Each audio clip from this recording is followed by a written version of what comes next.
over time, you just get tired of arguing. Okay, well, if I'm not this person and I don't do this right, why are we still here? If you're not invited, don't ask to go. I think that this sage advice can be carried over to the very idea of if somebody who you're dating and have been dating for a long period of time refuses to ask you to marry them, or they don't want to marry you, you talk about getting married and they push you off or tell you they don't want to be married, you have to start believing them. Never ask or beg somebody to marry you. Now, does this mean that you shouldn't be allowed to have an open conversation about what your hopes and desires are and the direction you want the relationship to go in? Absolutely, you can have that conversation. You 100% can have that conversation. In fact, if you are in fact considering getting married to somebody, you should be able to talk about anything that crosses your mind, because this is going to be the person that you link yourself to, not only financially, socially, spiritually, and emotionally, but this is the person who you're going to be investing a majority of your time into. So you want to be able to have any conversation that you want to have with them. That being said, if they present the idea that they refuse to propose to you or they refuse to get married to you, then you need to start looking at your situation. Particularly if they're putting you in a position where they're telling you that you have to change or augment something about yourself to make them want to marry you. If you're with somebody for 5 years or 10 years and they're looking at you and saying, hey, I need you to change and be different than the person you are now, then they don't want to marry you. And you need to take that hint. And instead of you looking to change yourself, you need to start looking to change your relationship status on Facebook, point blank. Because at the end of the day, they are not the one for you. If somehow you're able to convince this person to marry you, which is very unlikely, because usually if somebody doesn't want to marry you, they don't want to marry you, and it's not going to happen. They might even get engaged to you, but they'll fudge and hem and haw on the date. So that's that. But if they do somehow, you know, finagle and tell you that, oh, by the way, if you do this and you've changed enough and now I can marry you, you're my person, what's going to happen is, after the wedding, or as I like to call it, after the party, because that's all the wedding is going to be, you're going to have the marriage. And while you're trying to do the marriage, your marriage will fail because ultimately the person doesn't want to be there. And because they really don't want to be there, you're not the person that they want to be with, they're going to start resenting you. And once they start resenting you, they're going to start acting out, and they're going to make what little time that you have together hell on earth. And it's not going to be pleasurable for you, it's not going to be pleasurable for them, and it's not going to benefit either of you.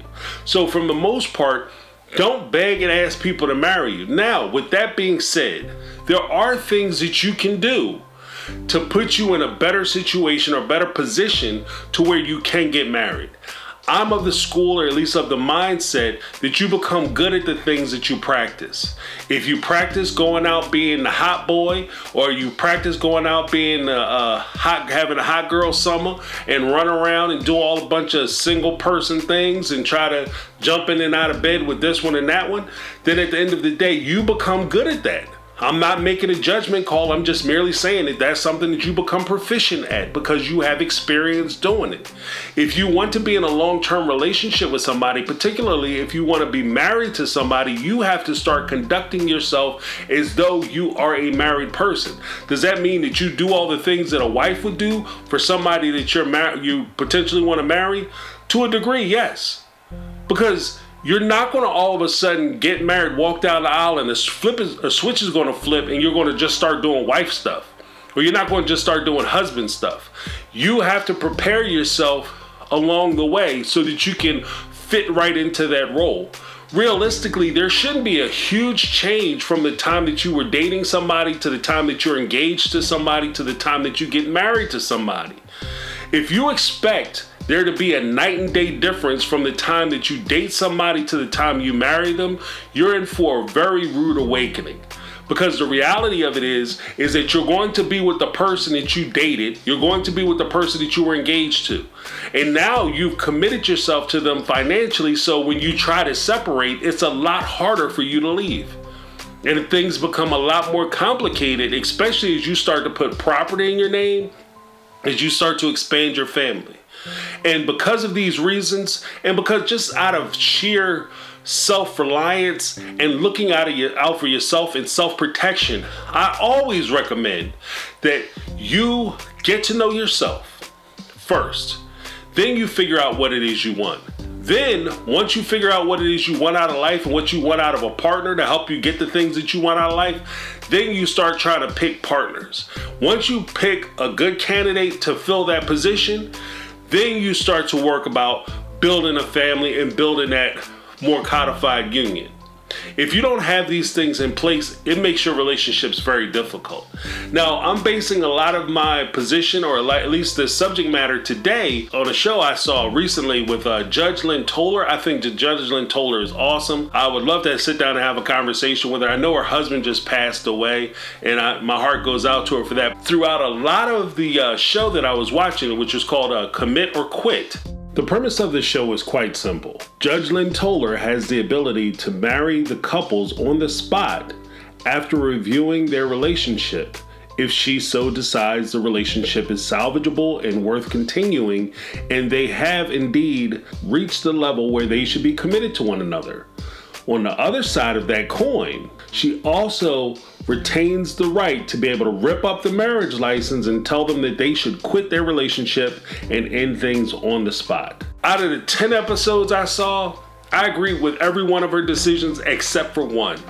9 out of 10 ain't bad. And that's really high for, two thinking adults to agree that much. So I really appreciate and respect her opinion. In this particular case, she brought up some excellent points with regard to this young lady feeling like she wasn't worthy, feeling like she had to change, feeling like if she became something different, then she would become something that this young man will want to marry. And it really touched me because for the most part, you could tell from his storyline and from the things that he said that he's actually still in love with his child's mother. And that's the woman that he wants to be with.